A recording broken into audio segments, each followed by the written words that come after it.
안녕하세요. 오늘도 찾아주셔서 감사합니다.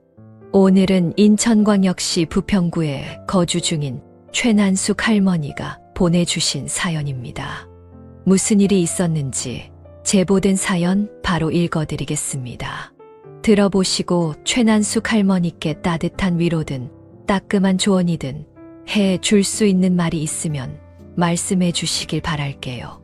이야기를 들으시면서 여러분의 경험에 비추어 볼 때 이런 상황을 어떻게 해결하셨는지, 혹은 주변에서 비슷한 경험을 한 분이 계셨다면 그분들은 어떻게 대처하셨는지 공유해 주시면 좋겠습니다.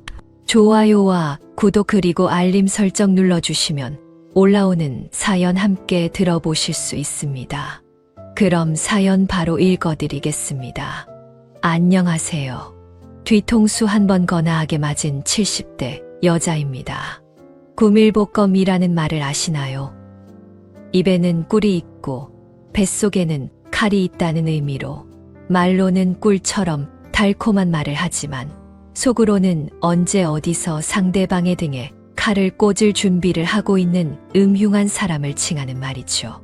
이런 사람은 인생에서 절대 만나지 않길 바라지만 어쩌다 보니 제가 그런 사람을 제 인생에 들이게 되어 이렇게 사연까지 보내며 제 고민을 털어놓게 됐네요. 어디서부터 시작해야 할지 모르겠지만 일단 제게는 긴 시간을 버틸 수 있게 해준 3명의 자식들이 있습니다.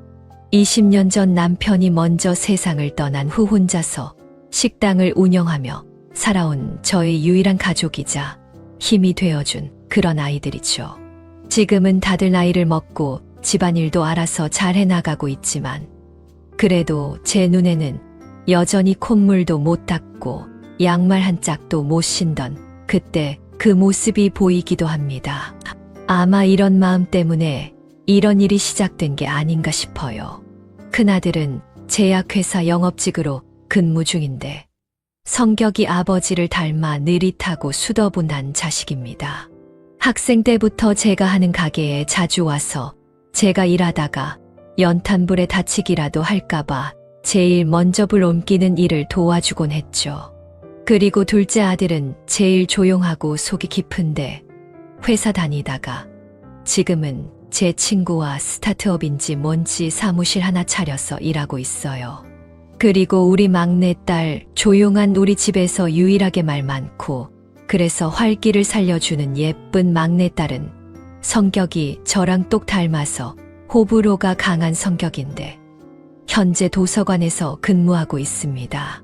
고슴도치 마냥 제 자식들이라서 하는 말이지만 어디 내놔도 뭐 하나 빠지는 것 없고 부끄러울 것 없지만 그래도 부모 마음이 자식들만 보면 뭐가 부족한지가 먼저 보이잖아요.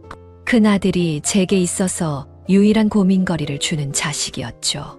거창한 건 아니고 38살 먹을 때까지 제대로 된 연애라곤 한 적이 없으니 부모로서 신경이 쓰일 수밖에요. 외모도 능력도 성격도 혼자 있을 애가 아닌데 이상하게 성인이 되고 나서 큰아들이 누굴 만난다더라, 연애를 한다더라 하는 말을 들어본 적이 없습니다. 대학 다닐 때 정말 스쳐 지나가듯 만난 여학생하고 입사했을 때 집에 데려다 줬다는 직장 동료 정도가 큰아들에게 있어서 이성과의 교류의 끝이었네요. 혼자 살겠다고 하면 말릴 생각은 없지만 큰아들은 분명히 연애나 결혼에 관심이 없는 건 아니었어요. TV만 같이 봐도 보기 좋은 연예인 부부가 나오면 부럽다, 난 언제 저렇게 사나 하는 말을 종종 했거든요. 작은 아들 말을 들어보면 형이 친구 소개로 소개팅에 나갔다더라 하는 말을 듣기도 했고요. 소개팅 결과는 좋지 않았고 시간이 점점 흘러 큰아들이 30이 넘고 일만 하다가 35, 36이 지나갈수록 누굴 만나야 한다는 생각에 점점 절박해졌나 봅니다. 그때쯤 작은아들이 4년 연애한 여자친구를 조만간 제게 인사시키겠다고 결혼 이야기를 꺼냈거든요. 그러더니 큰아들이 옆에서 자기는 이번 생은 글렀으니 동생의 결혼식 비용을 내준다 그러더라고요. 큰아들이 벌써부터 이번 생은 글렀다는 말을 하니 안쓰러운 마음이 들었습니다. 제 가족한테 잘하고 제일 열심히 성실하게 해온 애가 일이 절박한 상황이라니 마음이 아프더군요. 그래서 본인만 마음이 있다면 제가 나서서 큰아들에게 짝을 만들어 주려고 했어요. 주변에서 선자리를 알아보던 중 제 지인을 통해 한 아가씨를 소개받게 됐어요. 예전에 제 식당에서 일했던 이모가 있었는데 지금은 딸내가 있는 강원도로 내려가서 취미로 텃밭을 꾸리며 살고 있죠. 딸과 서울에 잠깐 왔다고 오랜만에 사장님 얼굴 보고 싶다고 해서 만났는데 그때 제가 큰아들 얘기를 했어요. 아무래도 나이도 있고 직업이 전문직은 아니라서 선자리 알아보는 것도 보통 어려운 게 아니라고요. 그런데 그 이모가 제게 소개시켜준다더군요. 이모는 그 친구가 사람이 참 괜찮았다고 하더군요. 그런 친구의 딸이니까 딸도 분명 크게 문제가 있지 않을 거라고요. 아예 모르는 사이에 소개받느니 아는 사람을 통해서 받는 게 나을 것 같아 이모에게 부탁을 했고 얼마 뒤 이모가 그 친구와 연락을 한 뒤 만남을 잡았죠. 큰아들은 그 아가씨를 만나는 날 아침부터 싱숭생숭한 얼굴로 괜히 시간 낭비하는 건 아닌지 고민하더니 저녁이 다 돼서 집에 들어왔어요. 만난 아가씨가 어땠는지 궁금해서 걱정 반 기대 반인 표정으로 물었더니 아들이 웃으면서 말하더군요. 우리 어머니 한 건 하셨어요. 진짜 마음에 드는데요. 그래? 아유, 잘 됐다. 잘 됐어. 이리 와서 앉아봐. 뭐가 어떻게 마음에 드는지 구체적으로 말해봐. 일단 성격이 너무 좋아요. 왜 우리 집 사람들은 준이 빼면 어머니나 준석이나 좀 조용하잖아요. 근데 고은 씨는 사람이 정말 밝고 에너지가 넘쳐요. 보면 그냥 기분이 절로 좋아지던데요. 우리 어머니 덕분에 저 40 되기 전에 연애하는 것 같아요. 듣던 중 반가운 소리라는 게 이럴 때 하는 말이죠. 사람 만나는 걸 포기하던 아들이 그렇게 밝게 웃는 걸 보니 마음이 한결 가벼워졌어요. 그 후 아들은 계속해서 그 아가씨와 만남을 이어나갔고 저도 어쩌면 이대로 둘이 결혼도 할 수 있겠다는 기대를 안 할 수 없었어요. 그때는 정말 무사히 이대로 결혼까지 갔으면 좋겠다고 생각했는데 이 관계가 이런 결과를 낼 줄은 상상도 못했습니다. 생각보다 큰아들과 아가씨의 만남은 일찍 찾아왔어요. 한창 저녁에 식당에서 손님을 받고 있는데 활짝 열린 식당 문으로 큰아들이 들어오는 게 보이는 거예요. 근처 지나가는데 여기 어머니 식당이 있다고 하니까 무슨 일이 있어도 얼굴을 뵙고 싶다고 해서요. 고은 씨, 여긴 우리 어머니. 어머니, 이 사람이 고은 씨예요. 안녕하세요, 어머니. 처음 뵙겠습니다. 안고은이라고 합니다. 따로 연락도 없이 불쑥 찾아와서 정말 죄송합니다. 근데 어머님을 정말 꼭 뵙고 싶어서 실례를 무릅쓰고 이렇게 왔어요. 이거 오다가 어머니께서 좋아하신다는 호두과자 집이 있어서 포장해 왔어요. 큰아들이 전에 제게 했던 말처럼 정말 어찌나 밝고 말을 잘하던지. 안 그래도 둘이 결혼 생각만 있다면 얼굴 한번 보고 싶었는데 이렇게 먼저 찾아와 주니 고마울 따름이었어요. 그리고 선을 보고 나서 1년이 채 지나지 않았을 때 둘은 결혼을 할 수 있었어요. 큰며느리는 한적하고 고요했던 저희 집안에 시끌벅적한 즐거움을 가져왔죠.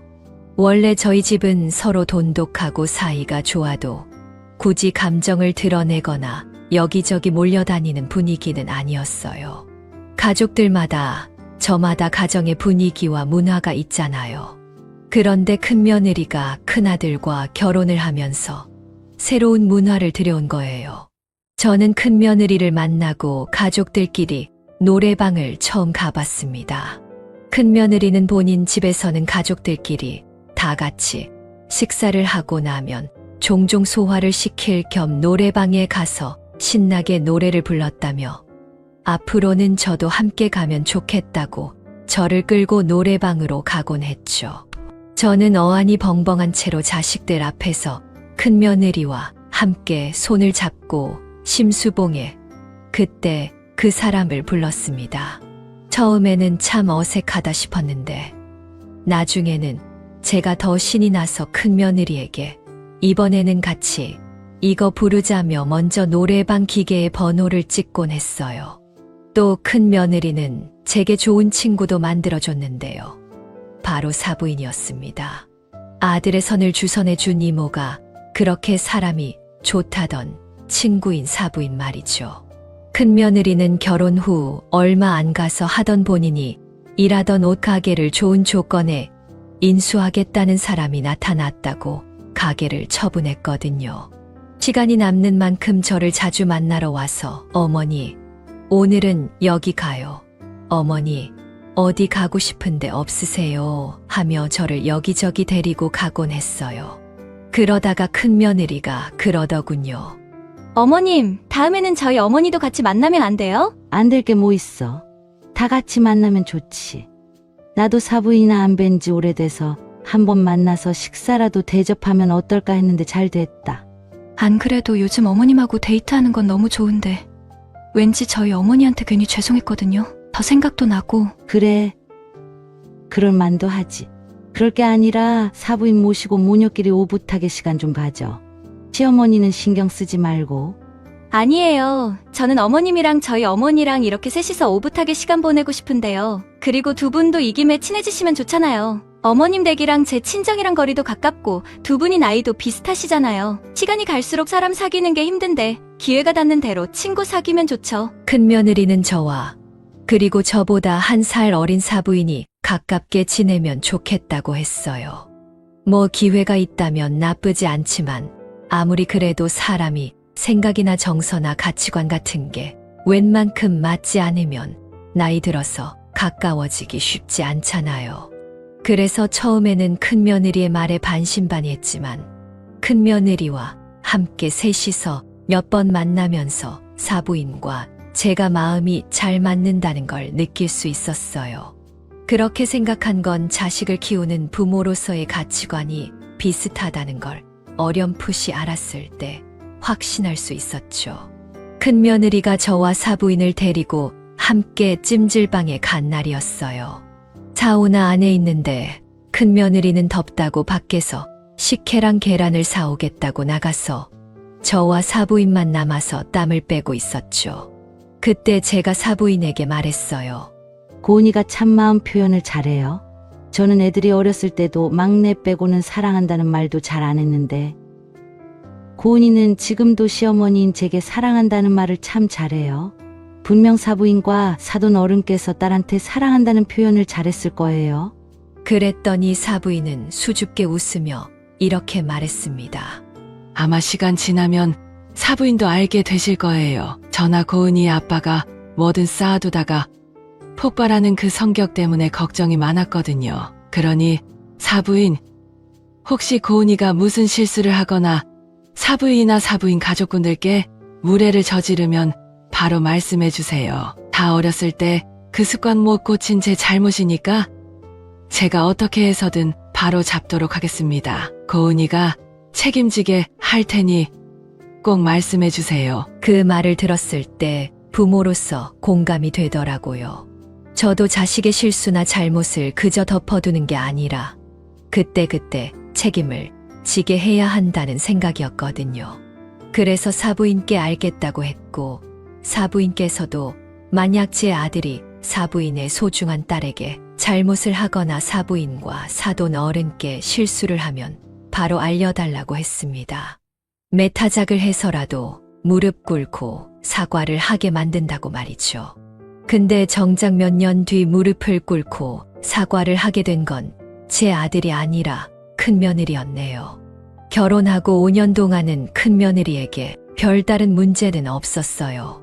제게는 여전히 사랑스럽고 귀여운 큰며느리였고 본인보다 반년 뒤에 결혼해서 식구가 된 작은 며느리에게는 때로는 든든한 형님이자 때로는 친구 같은 존재였습니다. 큰 며느리와 작은 며느리는 나이 차도 2살밖에 안 나서 둘이서 자주 붙어 다녔는데 저는 그게 그리 좋아 보이더라고요. 죽은 남편은 형제가 없어서 저도 형님이나 동서가 없이 혼자였거든요. 근데 동년배인 형님 동서끼리 붙어 다니니 비슷한 처지에 서로 할 말도 많고 위안도 받을 것 같아서 부럽기도 했습니다. 하지만 그렇게 집안에 빛을 주는 태양 같던 큰며느리에게도 먹구름이 생기던 때가 있었습니다. 큰며느리가 손주를 낳고 나서 2년 정도 지났을 때 심한 우울증에 걸렸었어요. 큰아들 말로는 일을 안 하던 사람도 아닌데 집에서 애만 보니 힘들어하는 것 같다고 하더군요. 또 자주 얼굴 보는 작은 며느리는 결혼 후에도 한창 회사 다니고 있으니 자신과 비교가 됐을 거라고요. 제게는 내색을 안 했지만 이때쯤 큰아들과 무척 자주 싸웠다고 하더군요. 그때는 제게 소중한 큰 며느리였기에 시어머니로서 뭐든 해주고 싶더라고요. 그래서 저는 큰아들에게 큰 며느리가 하고 싶은 일이 있는지 알아오라고 했습니다. 그리고 뭐든 제가 지원을 해주겠다고 했죠. 나중에 큰아들이 와서 큰 며느리가 프랜차이즈 카페를 해보고 싶단 얘기를 했다고 해서 그럼 그 분점을 내는 비용을 제가 부담할 테니까 큰 며느리에게는 내가 줬다는 말 하지 말고 네가 따로 모아둔 돈인 척하라고 했어요. 큰 며느리는 분명 제 도움이었다면 마다했을 것 같았거든요.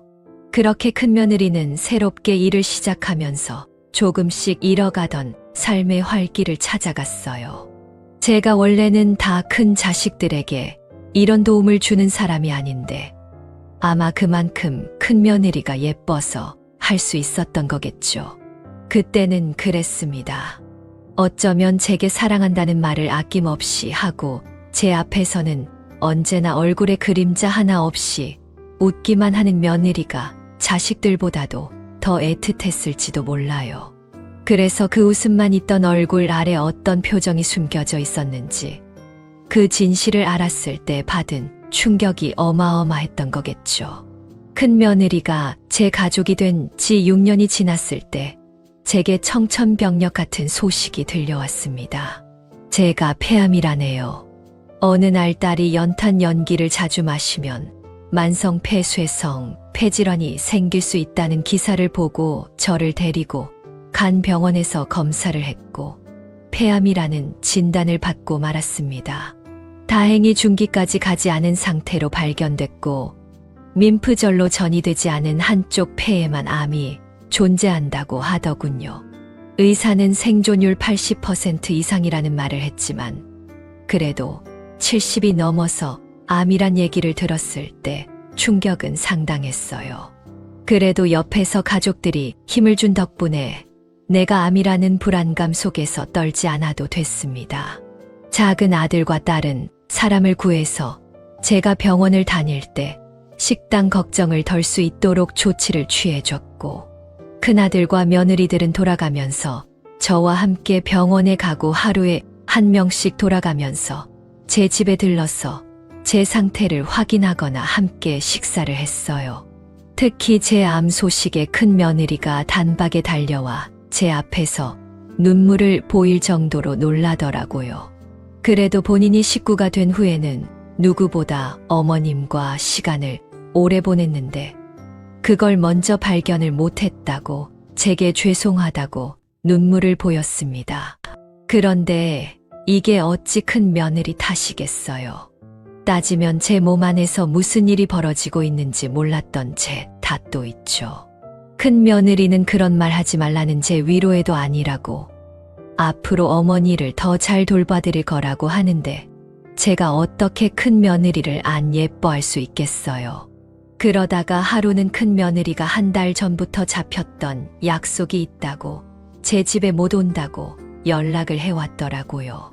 그런데 매일 찾아올 필요도 없기도 했고 또 그 맘때쯤 큰 며느리가 호기롭게 연 카페가 매출이 안 나와서 2년 만에 문을 닫게 돼 큰 며느리 속이 말이 아닌 거였습니다. 그런데도 매일 출근 도장 찍듯 제게 연락을 해서 제 몸 상태를 확인하고 병원 스케줄을 조율하는 큰 며느리가 안쓰럽고 미안하기도 했죠.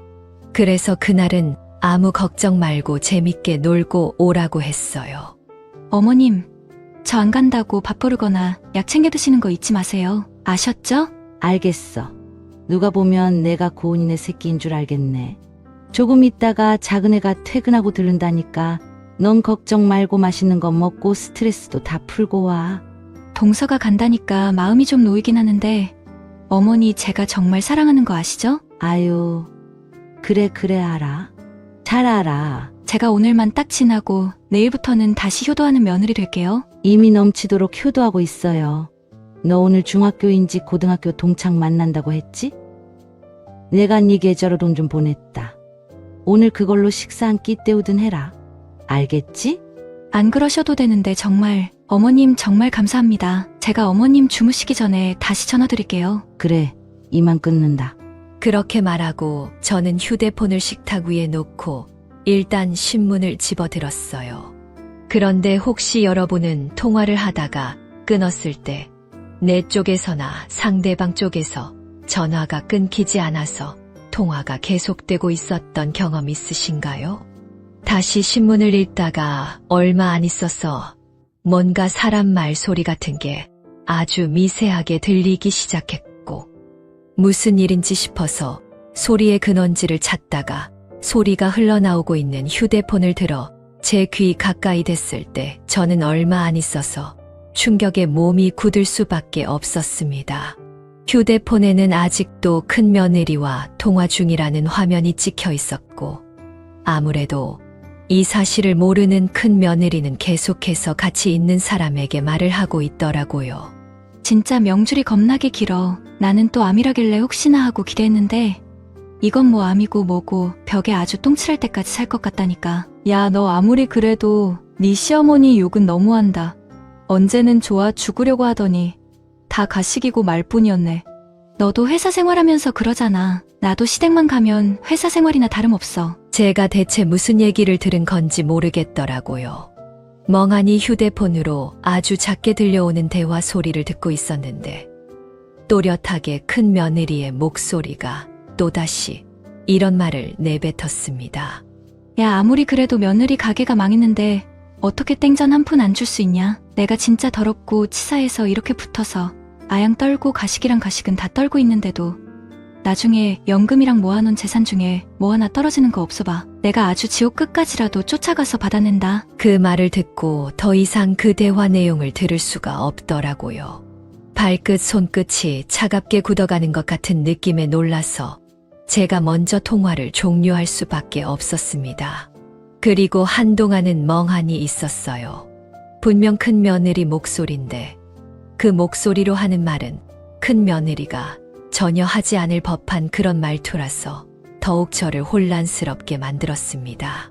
그러다가 한 3040분 정도 지났을 때 작은 며느리가 제 집에 찾아왔어요. 작은 며느리를 보고 정신을 차린 저는 치밀어 오르는 배신감을 참지 못하고 방금 제가 들은 대화 내용을 설명했습니다. 의아해하던 작은 며느리의 표정은 어느 순간 딱딱하게 굳어서 어두워졌고 설명을 다 끝낸 저는 울분을 토해냈습니다. 이게 말이 되니? 뭐 암이라고 해서 내 연금이랑 재산을 기대를 했다고? 그 말이 지금 나 죽는 날 기대하고 있다는 거랑 뭐가 달라? 지연아, 얘 원래 이랬니? 원래 지금까지 내 앞에서 세상 사랑스러운 며느리 연기했던 거 그거 다 거짓말이었던 거야? 너랑 둘이 만나면 내 욕하고 그랬어? 아니에요.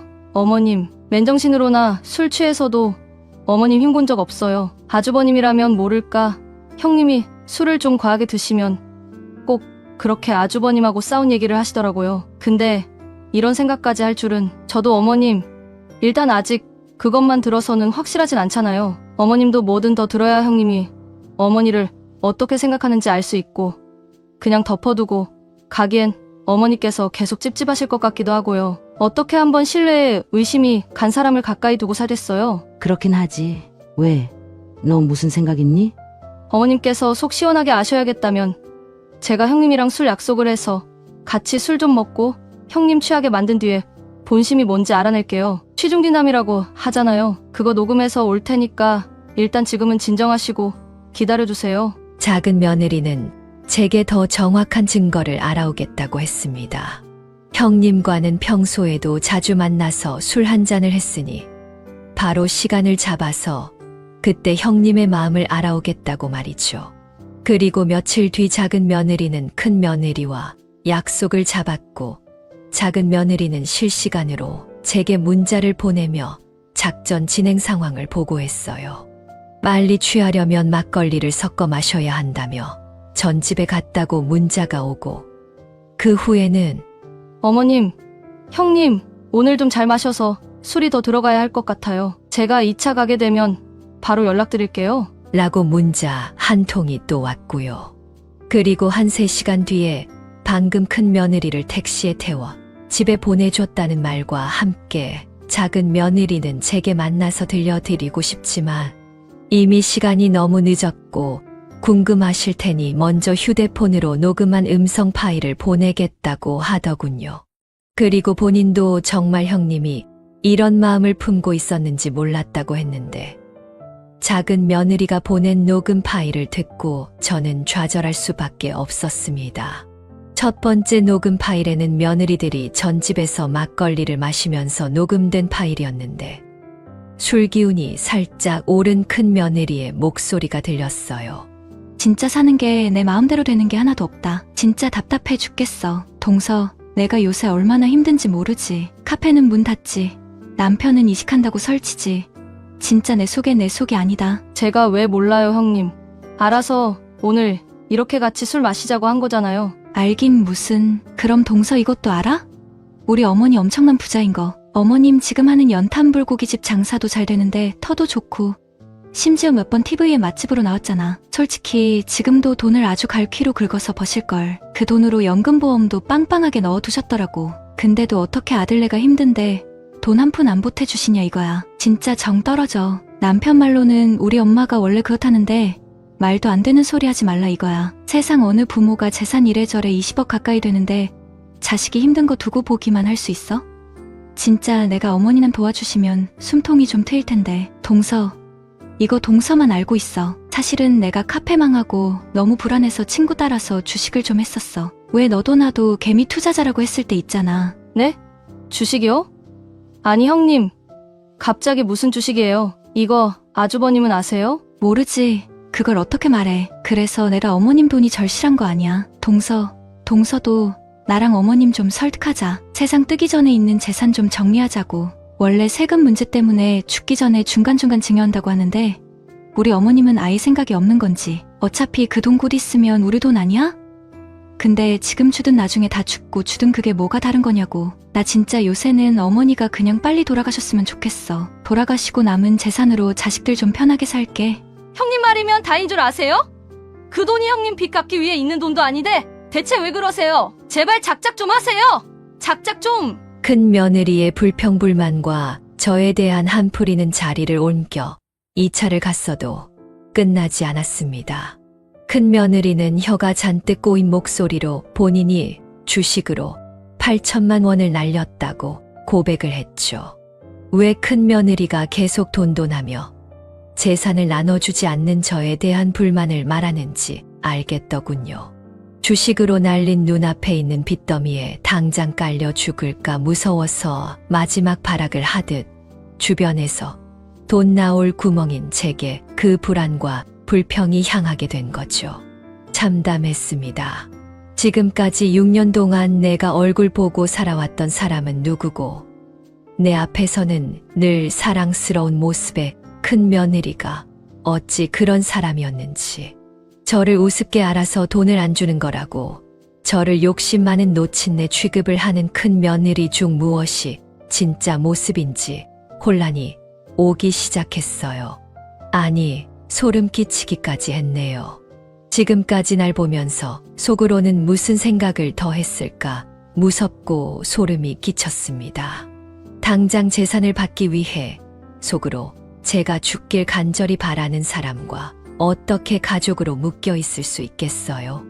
저는 그래도 이 무섭게 이중인격인 인간과 같이 사는 사람에게 먼저 이 사실을 알려야 한다고 생각을 했고 그 녹음 파일을 큰아들에게 보냈습니다. 휴대폰으로 파일을 보내고 얼마 뒤 큰아들에게서 전화가 왔어요.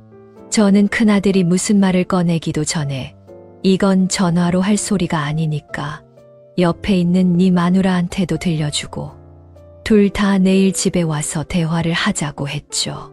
그리고 다음 날 저녁 큰아들과 큰며느리가 집에 찾아왔어요. 큰아들 얼굴에는 근심이 덕지덕지 묻어서 아주 피곤해 보였고 큰며느리는 정말 무슨 생각을 하는지 알 수 없었어요. 저는 그런 큰며느리에게 물었어요. 이제 와서 이게 진심인지는 묻지 않겠다. 진심이니 네 친구한테나 동서한테나 같은 말을 했겠지. 그것도 이 시어미가 얼른 죽고 재산 받고 싶다는 말을 말이야. 어쩜 이리 감쪽같이 속일 수 있니? 너 정말 내 아들하고 결혼하기 전부터 오로지 내 재산을 노리고 그리 살갑게 굴었던 거냐? 당신 왜 말을 못해? 어머니가 물어보시잖아. 입이 있으면 해봐. 어떻게 당신을 그렇게 아껴주신 어머니 뒤에서 이럴 수 있는지. 오기 전에 입을 꿰맨 건지 입술을 꾹 다물고 아무 말도 안 하던 큰며느리가 드디어 입을 열고 제게 했던 첫 마디가 뭔지 예상이 가시나요? 어머님, 이거 엄연한 범죄인 거 아시죠? 보안이 동서시켜서 몰래 대화 녹음하라고 하신 것 같은데 동서도 진짜 너무하네. 근데 어머님도 떳떳할 거 없으세요. 며느리들 대화 녹음한 건 그럼 잘한 건가요? 무슨 이런 궤변이 다 있나 했습니다. 지가 잘못한 거 다 미루고 그저 본인이 진짜 피해자라는 뻔뻔함. 도를 넘어도 한참을 넘었죠. 저는 아직까지 잘못한 거 없다고 눈을 부릅뜨고 저를 보는 큰며느리에게 말했습니다. 그래. 어디 고소할 거면 고소해라. 상관없으니까. 지금 내가 너한테 묻고 있는 건 어떻게 그렇게 두꺼운 철판을 깔고 신나게 내 뒤통수를 쳤냐 하는 거니까. 뒤통수는 어머님이 치셨죠. 동서랑 짜고 저 바보 만드셨으니까요. 그거 따지고 보면 이 문제 어머님이 먼저 나서서 저나 이 사람 도와줬으면 없었을 일이에요. 어머님 돈 잘 버시잖아요. 식당도 장사 잘 되는데 왜 그렇게 가족한테 인색하세요? 저 카페 망했을 때도 어머니 저한테 위로만 해주셨지 실질적인 도움은 하나도 없잖아요. 돈 벌어서 본인 보험에만 그렇게 쏟아부으시고 죽을 때 돈 다 가져가려고 그러세요? 모르는 소리 하지 마라. 나 없었으면 너 애초에 그 카페 문도 못 열었어. 너 그 카페에 가맹점 내는 돈, 계약금에 초기 재료비 같은 거 누가 부담했는데. 준하기한테서 너 우울증 걸렸다는 얘기 듣고 내가 먼저 도와주겠다고 준하기한테 돈 보낸 거야. 내가. 아니 그게 무슨... 그리고 네 말대로 어디 한번 따져보자.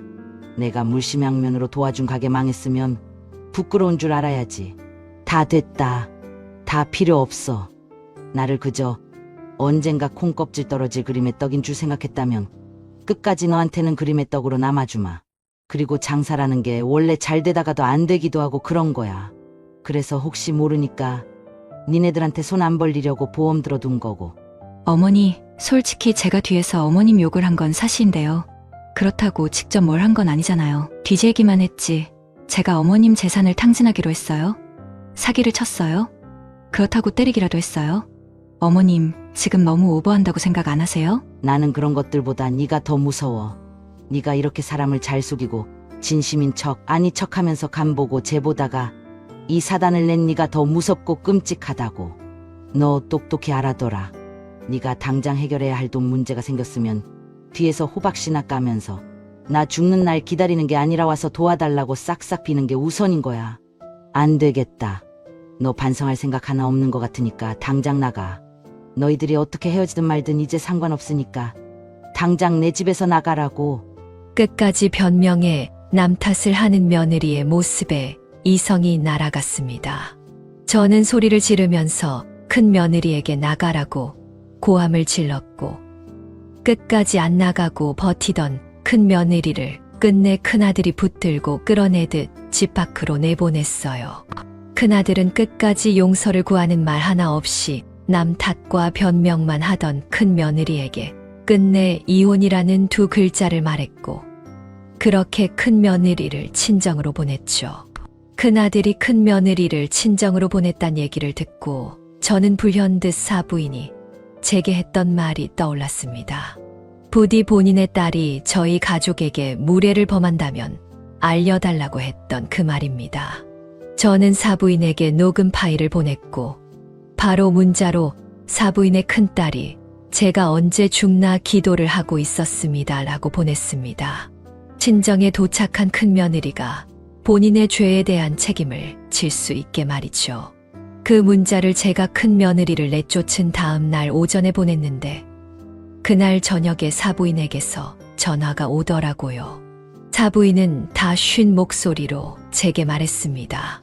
사부인, 제가 입이 10개라도 당장 사부인께 드릴 말씀이 없습니다. 정말 죄송하다는 말씀도 지금 사부인께 드리기에 너무나 가볍게만 느껴져서 섣부르게 할 수가 없습니다. 사부인께서 저희 고은이를 얼마나 예뻐하셨는지, 얼마나 아끼셨는지 알아서 더욱 죄송합니다. 딸 자식 돈에 눈먼 귀신으로 키워서 뭐라 할 변명의 여지가 없지만 부디 저희 죄를 알고 뉘우치고 있는 제 딸의 마음을 조금이나마 알아주시길 바랍니다. 정말 죄송합니다. 사부인은 끝내 울음을 터뜨리며 제게 용서를 빌었습니다. 같은 부모된 마음으로 저도 같이 눈물이 나더라고요. 자식이 이런 식으로 자라나길 바란 부모가 세상 천지에 어디 있겠습니까? 그만큼 부모 노릇이 어렵다는 거겠죠. 며칠 후 사부인에게 등이 떠밀려 온 건지 알 수 없지만 큰 며느리는 저를 찾아왔습니다. 모자를 푹 눌러 쓰고 왔는데 이럴 수가. 쇄골 아래까지 오던 긴 머리는 어디 가고 듬성듬성 길이가 안 맞는 쇼컷이 된 큰 며느리가 저와 눈도 못 마주치고 서 있는 게 아니겠어요. 제가 놀라서 머리만 보고 있으니 큰 며느리는 덜 자란 짐승의 털 같은 본인의 머리카락을 만지면서 그러더라고요. 내 가서 어머니가 잡아뜯고 가위로 잘랐어요. 머리 검은 짐승은 거두는 게 아니라는 말을 네가 증명했다.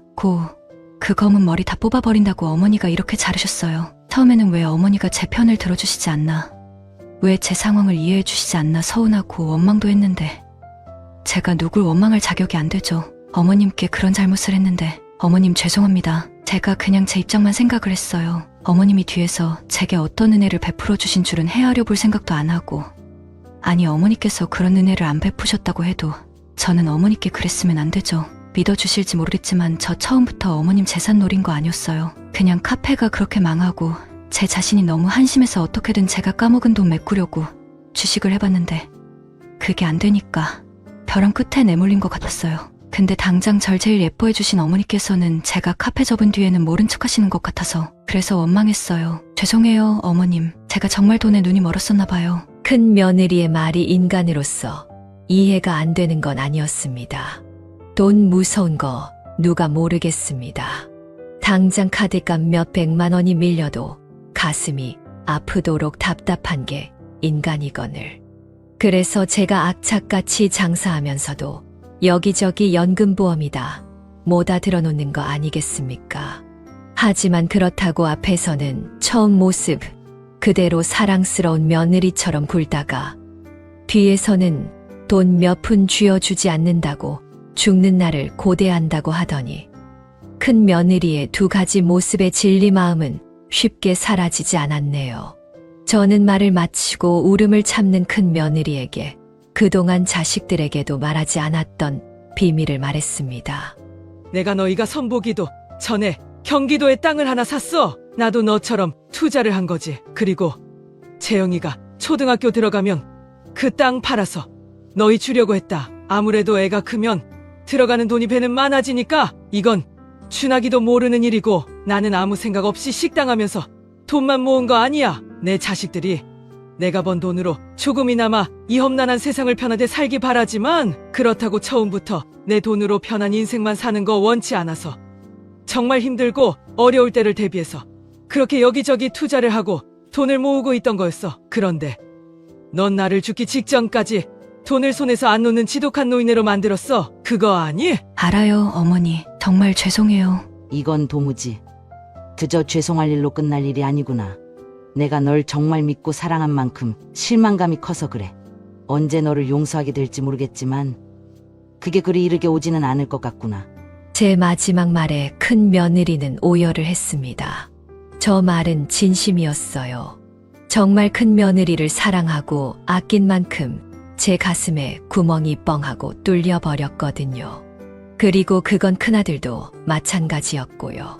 제가 용서하고 자시고 의미가 있을까 하고 생각을 한 게 그날 이후 큰아들은 이미 큰 며느리와 이혼을 준비하고 있었습니다.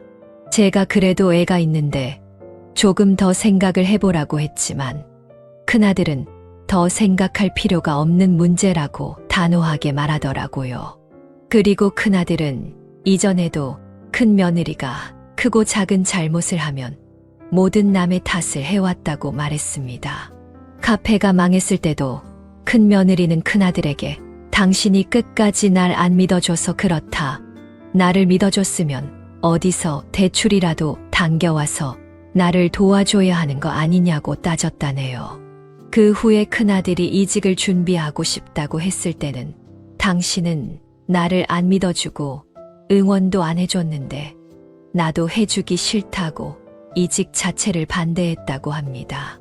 아무래도 큰아들은 저보다도 더 오래 큰 며느리의 변명과 남 탓하는 나쁜 습관에 당해온 것 같더군요. 거기서 제가 더 이상 무슨 말을 할 수 있겠어요. 그저 내 인생이니 알아서 뭐든 너나 손자에게 최선의 선택을 하라고 말했습니다. 그리고 큰아들이 이혼 소송을 시작하고 나서 얼마 안 있어서 큰며느리가 손자를 데리고 저를 찾아왔는데요. 울면서 제발 남편의 마음을 돌려달라고 비는 큰며느리를 보고 저는 그냥 집으로 돌려보낼 수밖에 없었습니다. 이미 제 손을 떠난 일이라고 말이죠. 큰아들은 아직 큰며느리와 이혼 소송 중에 있지만 참 신기하죠. 큰며느리에게 제가 언제 죽나 기다린다는 소리를 들었어도 울면서 용서를 구하고 제발 큰아들의 마음을 돌려달라 간절히 비는 큰며느리의 처절한 얼굴이 머릿속을 맴도는 게 말입니다. 사람의 기억은 미화되고 끝내 남는 건 내게 잘했던 기억이라는 게 정말 맞는 말인가 싶습니다. 그래도 제 손을 잡고 함께 노래를 부르고 아픈 저를 위해 울어줬던 모습도 큰며느리 한 부분이고 돈에 쫓기다가 제가 가진 재산을 탐낸 모습도 큰며느리 한 부분이니까요. 불행 중 다행으로 제 몸 상태는 꽤나 호전되고 있습니다. 지금까지 있었던 충격적인 일에서 받은 스트레스가 있었음에도 아직 완치까지는 아니지만 걱정할 만큼의 시기는 무사히 넘길 수 있었네요. 하지만 큰며느리에 대한 제 마음은 그냥 넘길 수가 없었어요. 지금도 하루에 몇 번씩 그 아이를 용서해야 하나 고민을 하고 있으니 말이죠. 지금 저는 작은 며느리 도움으로 이 사연을 작성하고 있는데요. 작은 며느리는 제게 어머님 마음속에 형님을 용서하고 싶은 마음이 있어서 사연을 보낼 마음을 먹은 건 아니냐고 하더군요. 작은 며느리는 아주버님과 이혼과는 별개로 같이 오랫동안 좋은 기억을 공유했던 사람으로서 어머니께서 형님을 용서하고 싶으시다면 용서하는 게 맞는 일 같다고 지금 사연을 마무리하면서 제 마음을 위로해주고 있습니다. 납득은 가지만 왜 이리 마음이 갈팡질팡하는지. 만약 여러분이 제 입장이라면 여러분은 어떤 선택을 하실 것 같나요? 큰아들과 큰며느리의 이혼 소송이 마무리되어 가고 있지만 저는 아직 제 마음을 제대로 결정하지 못했습니다. 그래서 이렇게 사연을 보내 여러 가지 의견을 듣고 참고해서 제 마음의 방향을 정하려고 해요. 이야기를 끝까지 들어주셔서 감사합니다. 부디 많은 분들께서 제게 조언과 응원을 해주셨으면 더할 나위 없이 좋겠습니다. 여기까지가 최난숙 할머니의 사연인데요. 여러분은 어떻게 들으셨나요? 이 사연은 최난숙 할머니가 보내주신 사연으로 사연자님의 입장에서 작성되어서 최난숙 할머니님께 유리하게 작성되었을 수도 있습니다. 같이 댓글로 의견 나누어 보았으면 합니다. 최난숙 할머니의 사연 영상이 주는 교훈이 유익하시다면 좋아요와 구독, 그리고 다른 지인에게 공유 부탁드리며 저는 그럼 다음 사연에서 뵙겠습니다.